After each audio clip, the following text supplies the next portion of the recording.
Welcome everybody to another one of my podcasts. Hello to those watching on YouTube, and hello wherever you are in the ether listening on the varying podcast channels. And I'm not going to say delighted, because I always say delighted, and pod host casts always are delighted to have people.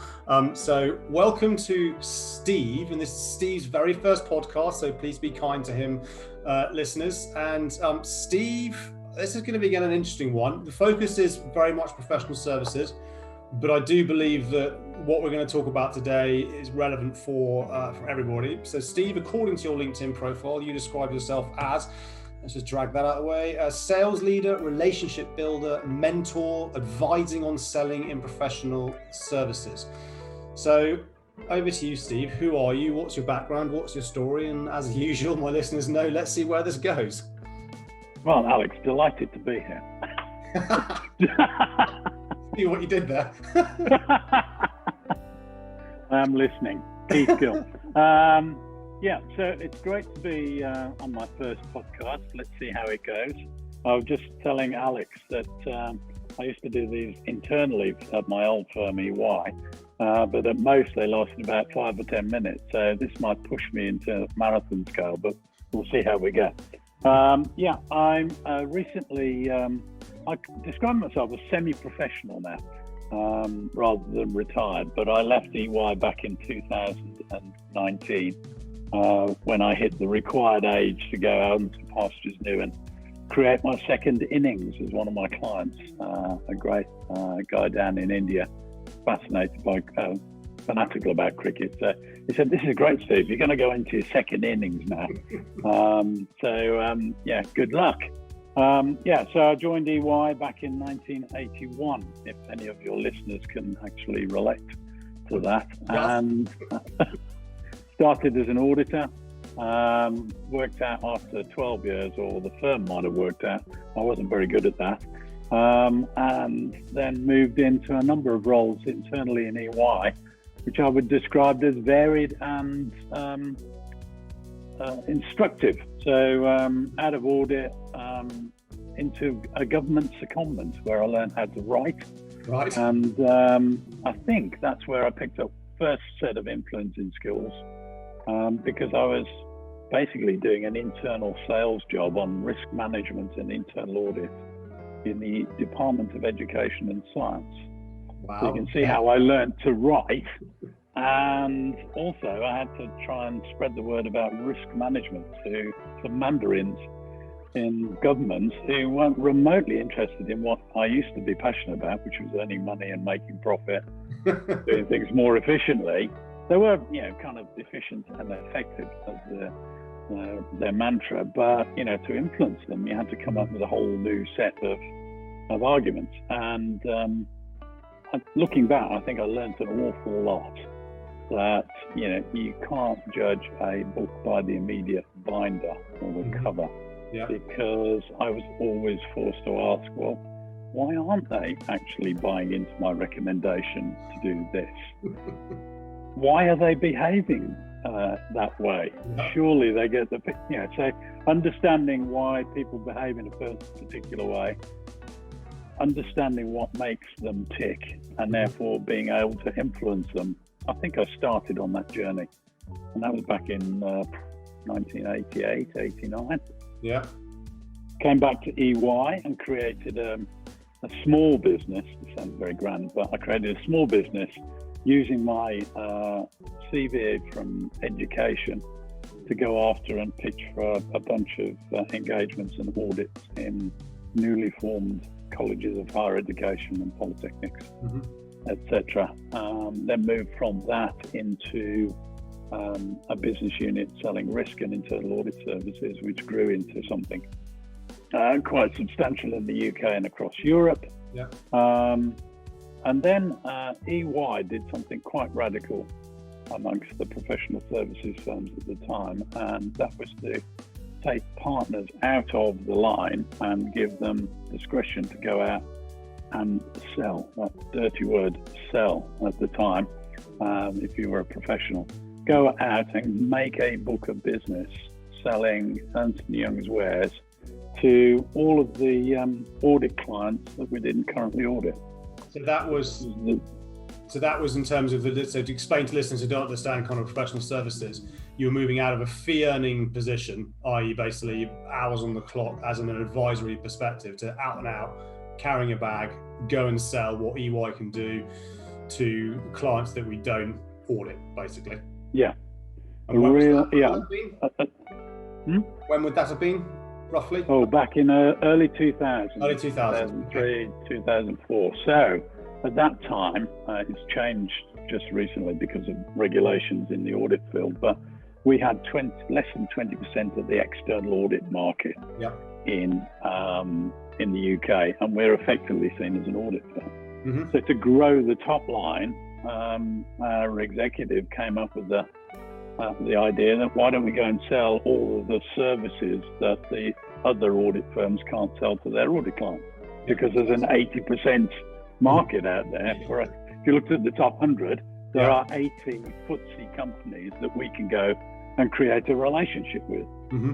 And back in early 2000, there weren't many companies being forced to use alternatives to their audit firm. Yeah. So you had one-to-one relationships, company to auditor, company to professional services firm. Mm-hmm. And it was a most fun time. Like you just said, the enlightening thing from it was, and I'd learned a bit about this creating the risk management business before it, was we had a target revenue. That was the number. Yeah. We didn't have any chargeable hours. Mm-hmm. We didn't have any projects to fall back on. It was quite exposed. But if we made the number, and we were starting from scratch, and I'll tell you a little bit about the companies I work with, but we had zero fee relationships with the target clients that we went after. Yeah. And we were given a timescale at that time of 3 years to get the number to $20 million. Mm-hmm. And it became a global target. Yeah. And more about that later.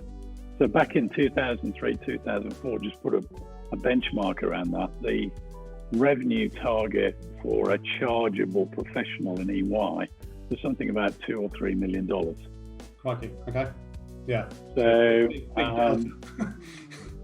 part of that was, I think, the sell to the partners en masse and saying, you're going to pay for 20 partners who won't have any chargeable fee income coming in. Mm-hmm. In return, they're going to create a book of business of 20 million, but you're going to have to give them some slack for 3 years. Yeah. Quite exposed, but exhilarating. So, there's nothing that focuses the mind more than coming into work in the morning knowing that you haven't got anything to do unless you pick up the phone or make some sales calls personally or create a proposition and go and take it out to your target client. So that took me through to about 2016, 17, and with clients like Unilever, SAB Miller, Smith & Nephew, mm-hmm. Burberry, to name but a few, where I was the client service partner, sometimes global, something like a Burberry, started off UK and then grew. But then in 2016, 17, with retirement approaching, mm-hmm. I handed over the mantle for the accounts I was working with and moved into creating an EMEA-wide alliance with Microsoft. Okay. Between EY and Microsoft. Yeah. And this might get us into where I think the future of professional firms need to be, mm-hmm.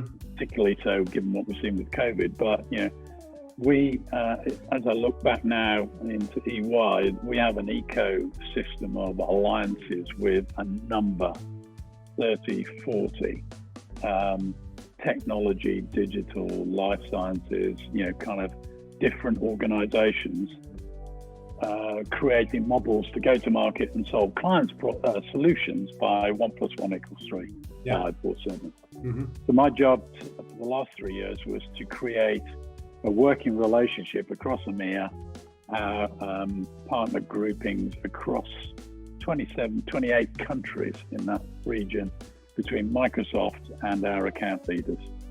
And I played a dating agency basically. Right. And set. And I would describe the role I had as an account partner as running a dating service. Sometimes it turned into marriage counselling, but I never had a divorce. Yeah. If that metaphor worked. But basically, I would sit in the middle, make the connections between a Microsoft. Take Germany. What are Microsoft doing in Germany? Mm-hmm. What are EY doing in Germany? Where are mutual beneficial targets that we could work together on and add value to our mutual clients? And then bringing them together and, like a Babel fish, converting Microsoft speak into EY and EY into Microsoft speak, and hoping to make them both talk in German, English, or whatever. Yeah. Because there's a great propensity to go gabba gabba gabba, three letter acronyms, gabba gabba, and you'd sit in a room and it was like dogs watching television. Heads were nodding, and they were looking at the screen, but they had no idea what was going on. The business translator joining the dots, and that's. Thank you for sharing. Sharing that story. And I think certainly from my perspective, is why I was really keen to get you on, because you're right. Sales is a dirty word in professional services. I think in the world of kind of the accountants, it's becoming more prevalent. The world of legal, I'm seeing it. I'm using it more and more in terms of my travels, but it's still kind of like something that we don't do. I don't need to sell because I am who I am, and I focus on me and what I do, and forget the rest of the firm because it's about me. So before we kind of get into that, what was your learnings of literally, I guess I'm going to simplify it somewhat, but Friday afternoon you suddenly got a fee earning target of 2 million and 3 million. Monday morning, you come in with a sales revenue target of $20 million, starting from literally zero. So, were you given any coaching, any guidance, or was it like, I just got to make this work? And then what did you do? How did you go about doing it? Well, I think first of all, there were a great band of 20 or 25 of us global account partners that came to be. If I'm honest, there wasn't a manual at that stage, and we were trading off what we used to do, whether we were a tax partner, or there was a range of different service line partners in there. Okay. You would trade off. You obviously sold your particular discipline before, so you had some elements of you knew how to sell, so to speak. And I hope selling isn't too much of a dirty word now, but it's more about building relationships and trusted partnerships and all that kind of stuff. But we had a cadre of us that learned together. Mm-hmm. Okay. The one thing I would say about my good friends, and there were many of them amongst that partner group, is we all did it in slightly different ways. So professional selling, it's a people-to-people business. So the way I did it was completely different to how my buddy Howard did it, who was sitting next to me. Yeah. Either because of the nature of the client, the culture they're in, the sector they're in, or whatever. But we did teach ourselves. Mm-hmm. It later didn't take long, as our professional firms do, to capture the learning. Mm-hmm. And that was part of the thing. As soon as we did something, and we were very big on what we used to call single frames. Can you get a value proposition onto one page? Yeah. And Alex, do stop me if I'm talking. I'm slipping into jargon now, mate. No, getting a pull me up if I did. Page. That makes sense. I would, my mantra is always try and get things into English. Yeah. I'm from Birmingham, so there's a slight twang to it. But anyway, so we would share everything that we'd done. So if we were into transfer pricing, which is basically tax efficient planning when companies move from A to B. If I'd done something in Unilever, say, I'd flip it across to the people who are running Procter and Gamble. Yeah. Sanitized, obviously, but there would be a great deal of sharing. Mm-hmm. And we'd come together on calls, regular meetings, as a cadre. Every couple of every 6 months, we'd pull the whole 20 together. And as we moved into a European and a global basis, because UK trialed this and then it went global. Okay. In terms of model.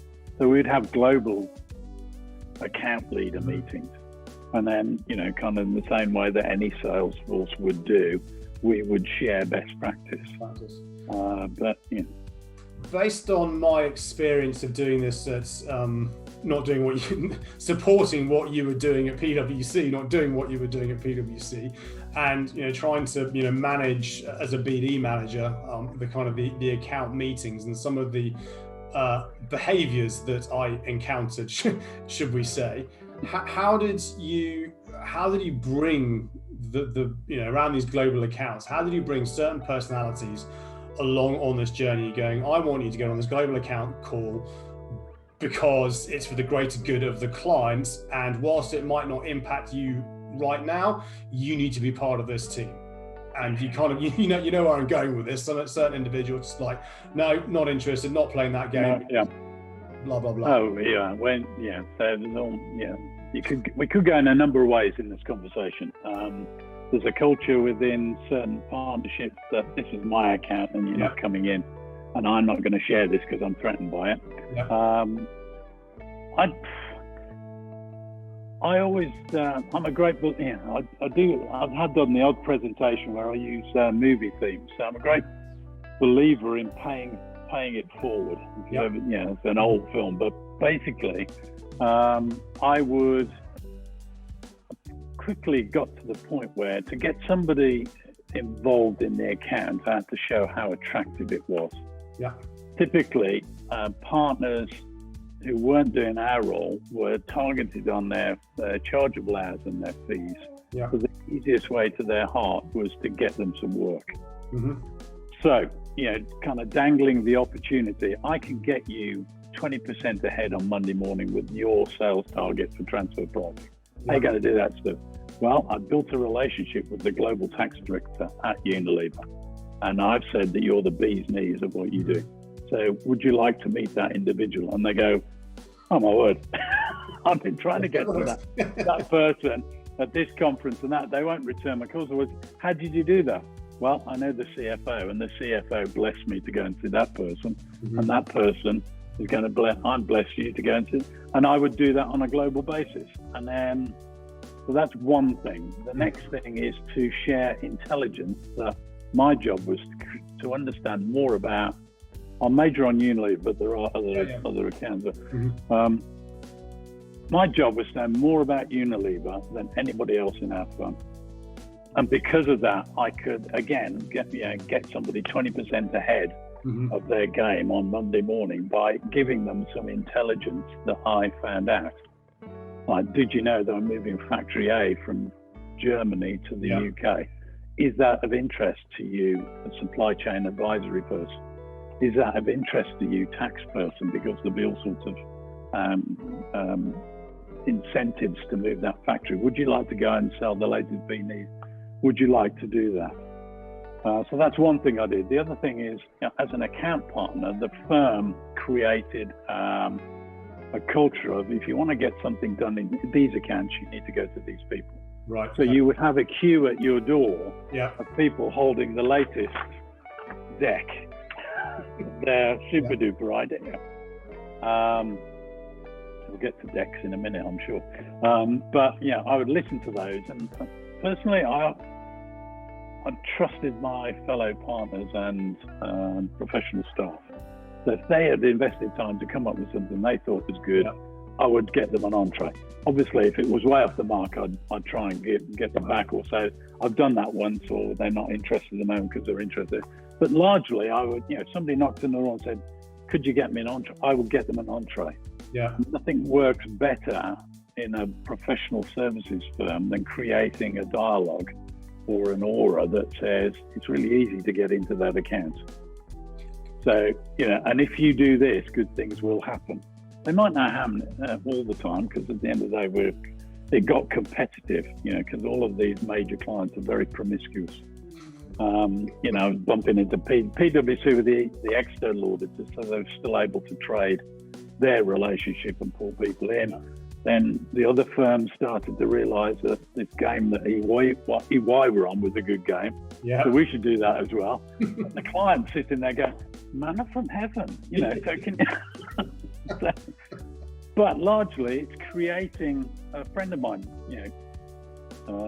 his best practice was create a magnetic pull, and you do that by creating myths and legends, supported by good quality, wins at Tumblr. But you do create a myth and legend about how wonderful it is to go and work at that client.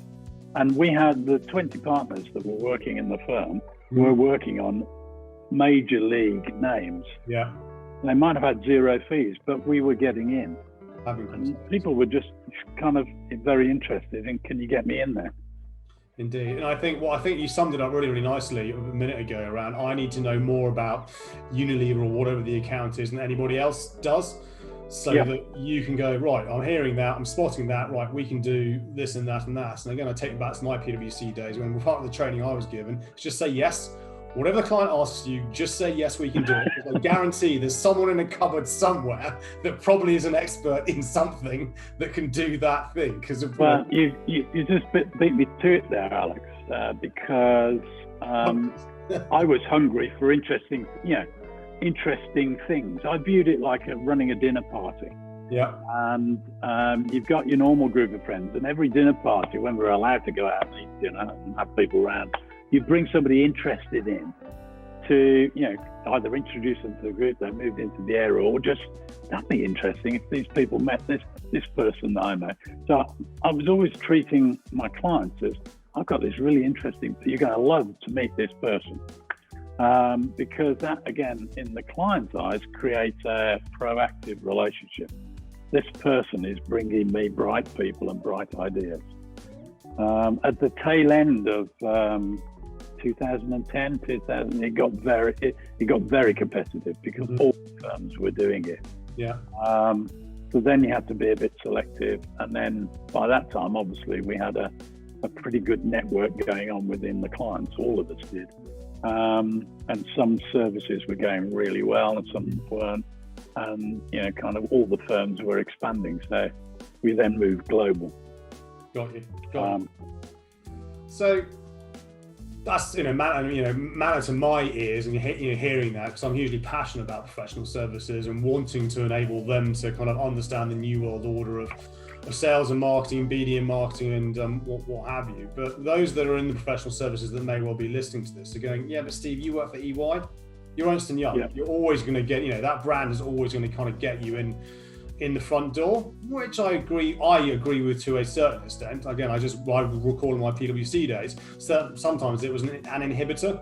You're too big, why would you be interested in us, and so on and so forth. But again, the brands you are mentioning, big global recognized household brands.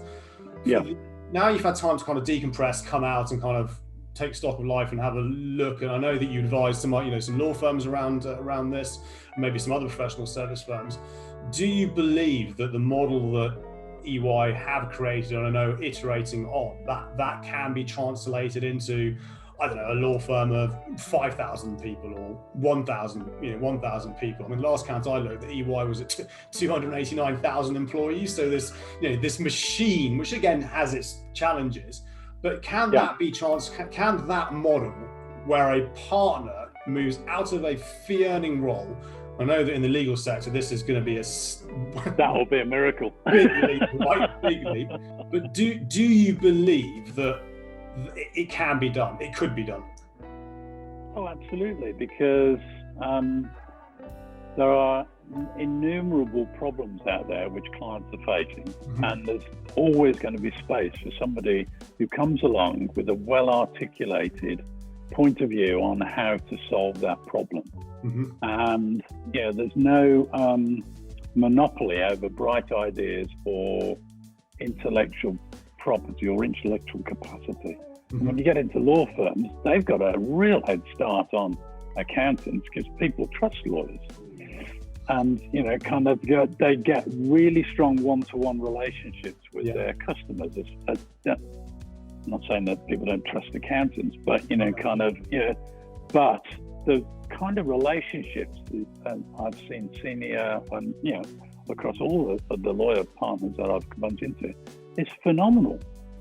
But what I've seen being a blocker is, well, I can't possibly talk to them about anything else other than intellectual property and patent law, or kind of litigation support or contract law.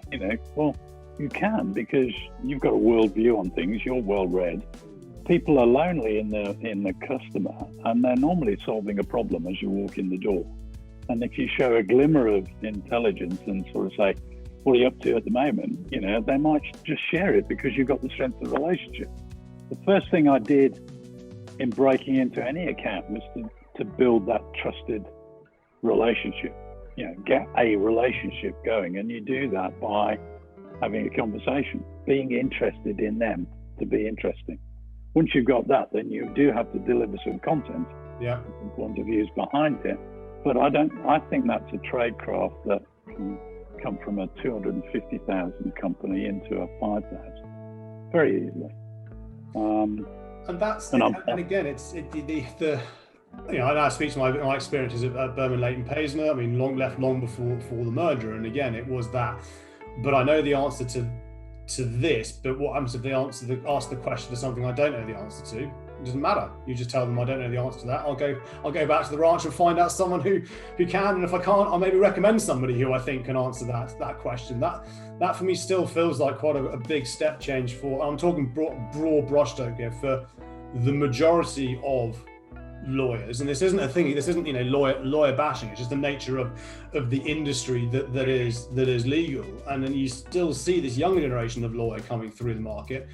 And they're just like, do not deviate from this. You do this, you be in this box, and you just be them. So that's going to take some quite brave leadership to kind of take the leap that EY did in terms of, right, we've got 20 no doubt quite expensive partners appear to be advancing around the world for 3 years and not generating any revenue.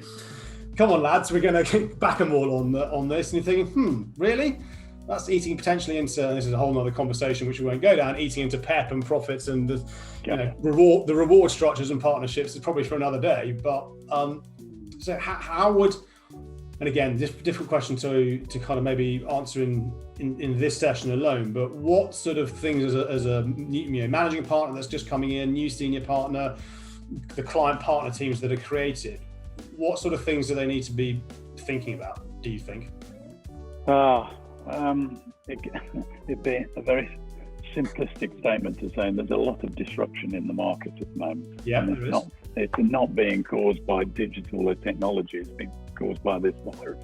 Yeah. And so I think there are tectonic changes going on. Mm-hmm. Are we going to be global or local? Where is the locus of our workforce? Where are the clients going to be? All those things about virtual working. Yeah. Learning remotely, what's happening on the high street, breaking news every day in the UK. Yeah. And, therefore, are you feeling the heat, legal profession management around what used to be quite a stable business? And are you prepared for the change that's likely to come? When your client just stops doing one thing and goes off into a different place, where the people you used to be able to go and talk to and see face to face, you're going to have to do that virtually. I think also the law profession is facing, as all professions are, a massive challenge around the cost of value equation. And how do I explain that? What clients used to buy from us, they will no longer pay for because they expect us to be technologically enabled. Right, okay. This is your back office processes. Yeah. We used to pay you, role play now, law firm. I used to pay for 10 of your paralegals to review all of our contracts. I would have expected you by now to have that done using AI. Optical character recognition, natural language processing. And I'm not going to pay for those 10 paralegals. You better cut that out the price. Yeah. On the flip side, I see a lot of firms at the moment focusing on the back office. On the flip side, the front office, this gives your client handlers so much more time now to think about value-added services. Yeah. How can they use that time that they weren't they don't have to spend anymore because they're technologically enabled. And if you're not, an alternative law service provider is going to pop up, or heaven forbid, a big four player is going to move into your territory. So there's that kind of thing. So if I was leadership, I would really be thinking about what are we really good at and what do we need to adapt, because the world's changed. And I think and if we're really... No, carry on. You carry on. You carry on your train of thought. Well, I'm thinking, what are we really good at? What are the adjacencies that we can move into? And can we replicate what we see, not just in professional services firms, but other players, the Amazons, the Googles, what are these companies doing that we can learn from? I think I had the opposite. Yeah, that for me that's an interesting one in terms of actually getting legal to look outside of legal, and rather bringing the same people in from a different firm. It's just the same stuff, just a different color. Small West End firm I'm talking to at the moment, focusing on kind of technology. I like the fact you use the term enabled, and to the point around contracts. At the end of the day, the customers don't actually care what cloud platform you're on, what technology you're using to do it. They just want it to work. And I kind of liken it to I bank with NatWest. The NatWest banking app gives a really good user experience. It works, it does what I need to do. I then go into the Amex banking app and it's shit compared to the NatWest one. And I'm thinking this is kind of a bit of incongruous here, because Amex is a perceived brand versus NatWest. Why can't this do what my other app can do in terms of the expectation that's been set in terms of client experience? And I believe that's where law firms can start to win the battle, is stop this kind of AI tech, what have you chat. Because to be honest, the clients don't care. They just expect it. To your point, Steve, they just expect that's how that should be done, and that should be reflected in terms of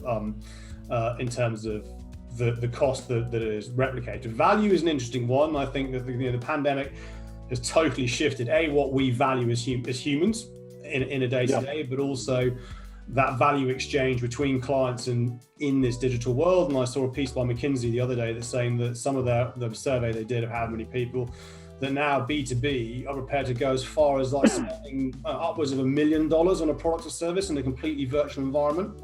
Are you not actually necessarily having to talk to somebody, which I think is going to be an interesting one in terms of our world, because one thing I have missed is actual physical relationships in terms of actual meeting. I genuinely believe you can't build the level of trust that you would have built as a trusted advisor unless you actually know the person. And I mean, not in this environment, but know them, to socialize with them. It's the sort of relationship where my previous business development director would describe it as you got a good relationship when you're walking the streets of London and you walk past a client building, you pick up the phone, I'm just outside, have you got 5 minutes to see me for a coffee? And they say yes. When they say yes, I believe you're in that environment. But we're probably not going to be in that environment for a while. It's the technology enablement piece to drive that client value. And I think it's the story that I shared with you when we were off air. It sounds very posh, doesn't it? When we were off air in the green room around the TV, around the TV remote. So Liam Halpern from LinkedIn Sales Solutions, he said, my grandpa bought a remote control, or a television with a remote control, but he didn't want to lose the remote control, so he left the remote control on top of the TV. Every time he wanted to change the channel, he got up off the sofa to then change the channel. So the remote control was fundamentally redundant in terms of what it was designed for, because Liam's grandpa hadn't changed his behaviors and his process to kind of fit the new way of achieving the same outcomes. So in your travels with the likes of Microsoft and EY, in terms of, I know it has wave space and the innovation centers it creates. What were you seeing in that world of technology, or how was EY, I guess, leveraging technology to facilitate you in terms of your role as a sales person, or what you were delivering for your clients? And again, maybe what can professional service firms take from that, to your point of, look at what Amazon and Google are doing. That may be a bit scary for them, but look at what Microsoft is doing for Unilever, who might be a client of theirs. They might be able to kind of compute that slightly more easily. Right. So in terms of enablement, I'm sure we weren't alone in EY, but the drive was to make it really simple for an account partner to do their job. Okay. I got to a point when I was doing it where I didn't really need to go to my desk because I was all the time at the client. Yeah. So doing, boring stuff like issuing bills, doing client acceptance, quality, risk management, timesheets, whatever, I could all do on the move, and it was enabled. Next, you get into, can we give these account partners a hose pipe of data and information and value-added knowledge to help them understand what's going on in consumer products, life sciences, or financial services? Can we create an environment where it is all about 90% with the customer and 10% doing all the other stuff? So, of course, that's the efficiency behind the scenes. And then everything we did with customer was being driven and should be driven to being more digital and interactive and technically enabled. So no longer would we pitch up and say, we'll do this job. It's going to take 3,000 hours and we need to ship all these people over there. Yeah. We would have offshore facilities. We'd have the capability to do work overnight by using India or Costa Rica or whatever the hub was.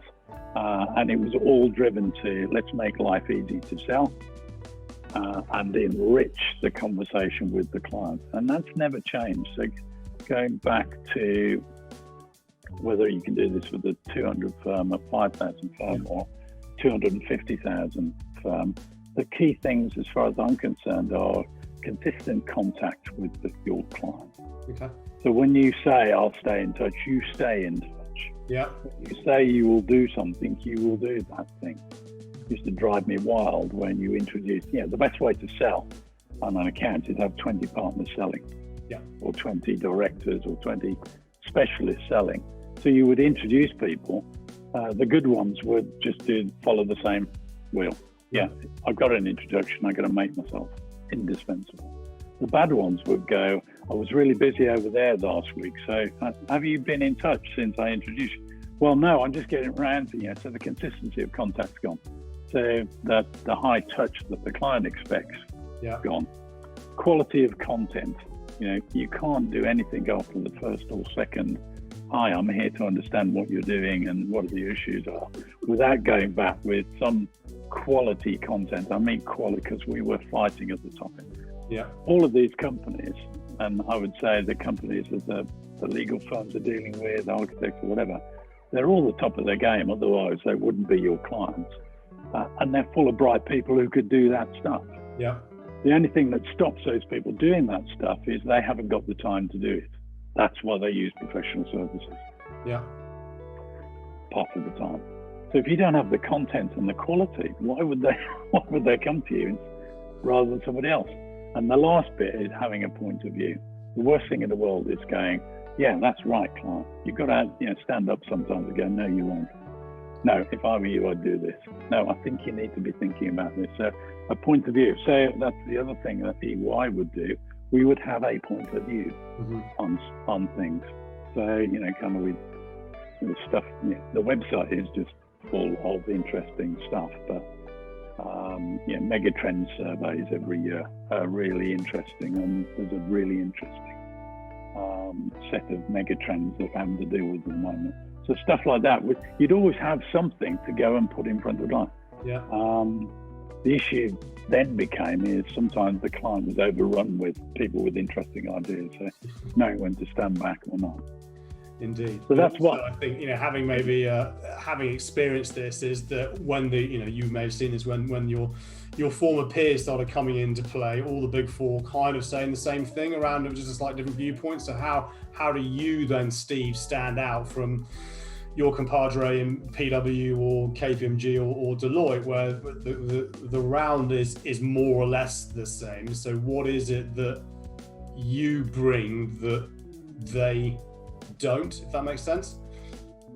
Well, it's many parts of it. Some of it worked, some of it didn't, some of it worked some of the time. So being honest I traded on the fact that I always delivered what we promised, and we didn't deliver things that we couldn't do. So your adage about, EY, like PWK, there's always somebody that could handle that problem, but sometimes they weren't up to the top. So you're not going to do that. It's a whole different conversation about delivering projects. Indeed. I would stay involved, whether there was a fee or not. So, you have to, salespeople have to develop a thick skin. So, you didn't win every time, and there wasn't a job every time you went to see somebody. But the fact that you kept on going was the thing that I think builds respect. Absolutely. And knowing when to pull out and when to go back. Knowing when the quarterly reporting schedule is for the finance function. Knowing when, the marketing department can do price elasticity far better than your boffins in advisory, so back off, and wait, at least you've shown them you can do it, and they'll call when they need it.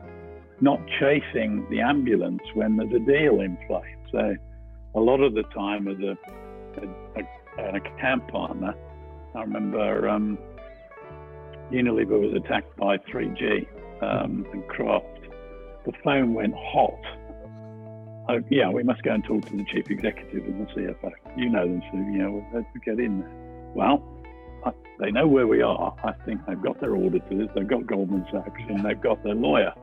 So I know that picking up the phone will be a very short conversation if you get through. So it's stuff like that I think at the end of the day, the client understands and will, if I got to a point with all my clients where if I phoned up and said, I think you should meet this person, they would meet that person. I got to a point where I could have a conversation about, is it the right time? Are you well served at the moment? Can we help? No, we can't. Okay, fine. And then knowing when to push hard when you think, well, you really shouldn't listen to this. There's consistency of contact, delivering what they promise, having a point of view sometimes, and making sure you always deliver quality. Projects became very complicated as global happened, as technology happened. So you're always bolting together different disciplines. And my job was to be the bubblegum sticking plaster and string and holding it all together. But sometimes it didn't work. And then just putting your arms on and go, that hasn't worked, has it? No. But you've got enough credits in the bank to fix it.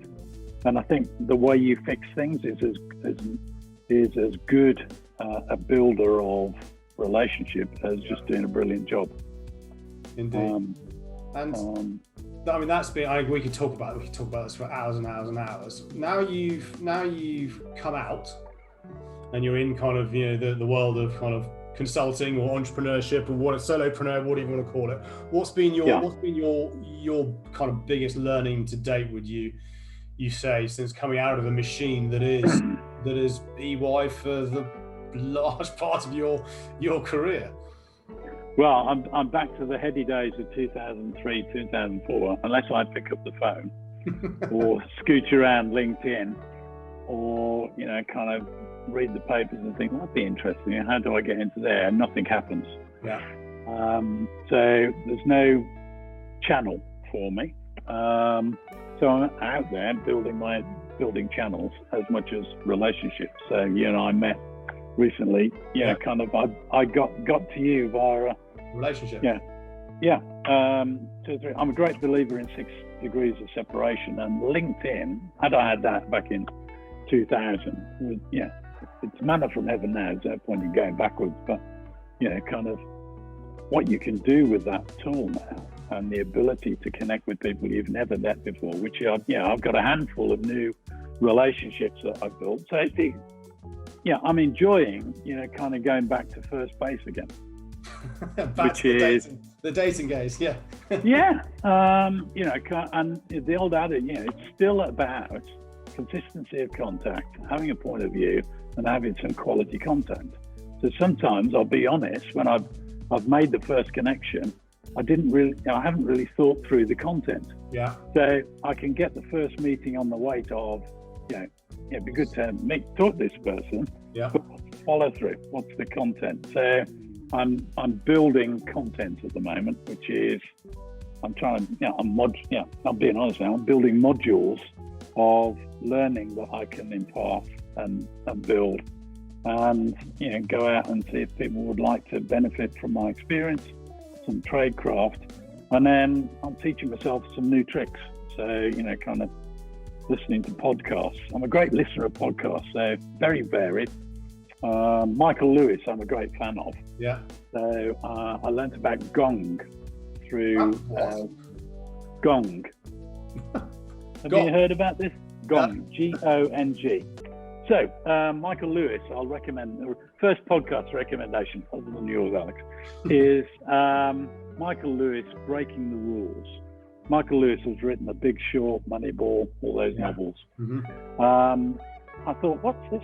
Oh, I like him. So, and Malcolm Gladwell is another one of my favorites. Yeah. Mm-hmm. And Gladwell has launched this podcast platform, and Michael Lewis is one of his first players. He did 6 episodes about the referee and 6 episodes about the coach. So I thought, I'll dip my toe in the coach. And it's all about the role of coaches in our daily lives now, from whether you're a sportsman to a businessman to a salesperson. And the sales one was talking about data and insights. And there's a guy called Amit Bendolf, serial startup data techie guy, decided he would apply his AI and machine learning to why are some salespeople more successful than others. So with natural language processing, he listened to about 30,000 sales calls. Gong, right? Sorry, because I'm now my brain is in a different place because we were talking professional services. So Gong.io, yes, brilliant, genius idea. So we were always taught, or we taught ourselves back to EY, keep asking questions. Yeah. So I don't know if your listeners are familiar with this tool, Gong, but if you're in sales, apparently 13 questions is the optimal number of questions to ask, and speaking for 43% of the time. How did he find that out?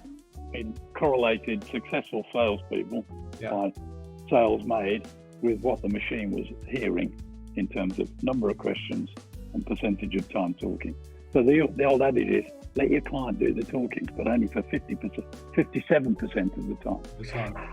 And the thing is, I think a voice for me, this requires a voice for me. I think in what the likes of Gong are doing in sales, for that exact thing, data and insight analysis, which they've never had before.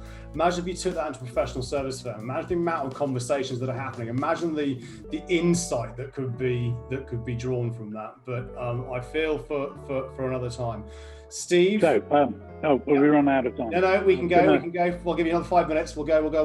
Another podcast plug, and you'll see how my mind works. I listen to various things. Alec Baldwin does a podcast called "Here's the Thing," and I'm interested in art, and I thought I'd listen to it. It's all about game-changing art dealers and how they created the market. So Larry Gargosian is a big name in the art market. I'm always listening to these things, and then I'm doing it for interest, but then I'm writing notes about how I can use it in sales. So Gargosian decided to change the playing field. It wasn't about taking the art around.